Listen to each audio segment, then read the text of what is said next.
आज दिनांक 16 नवंबर 2024 को बोईसर विधानसभा के उम्मीदवार राजेश पाटिल को भारी मतों से जिताने के लिए बहुजन विकास आघाड़ी के लोक नेते हितेंद्र ठाकुर ने बोईसर स्थित यश पद्मा में उपस्थित बहुजन विकास आघाड़ी के पदाधिकारी और कार्यकर्ताओं और जनता को संबोधित किया।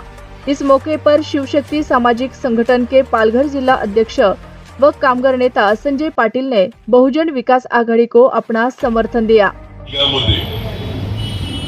माझ्या क्षितिजपेक्षा जास्त बळवाबळवी करणारा आमदार कोण असेल तर राजेश पाटील। म्हणजे काही फंड आमचा शहरी भाग असल्यामुळे, महानगरपालिका असल्यामुळे ग्रामीण भागाचा फंड जो काय आम्हाला 25-15चा असेल किंवा अन्य सडक योजना असतील ज्या ग्रामपंचायतीमध्ये राबवायच्या आणि आम्हाला काहीतरी 25 कोटी 50 कोटी 20 कोटीची कामं द्यायची असतील तर त्याच्यातली अर्धी कामं पळवण्याचं काम हा राजेश पाटील अगदी इमानदारीने करतो।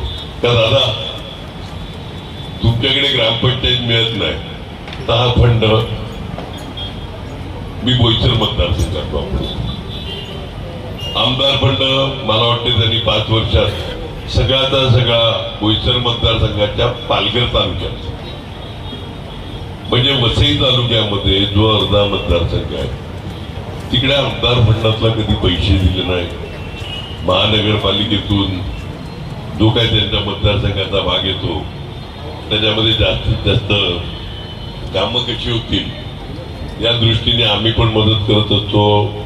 का आमदार फंड किंवा अन्य फंड आपल्या ग्रामीण भागाला जास्तचा कसा मिळेल हे आपण निश्चित बघतो। 2 टर्म खासदार आले नाही, आलेल्या खासदारांनी एकाने तर इकडून तिकडे उड्या मारणं याच्या पलीकडे म्हणजे वर्ल्ड रेकॉर्ड केलेला आहे। पक्ष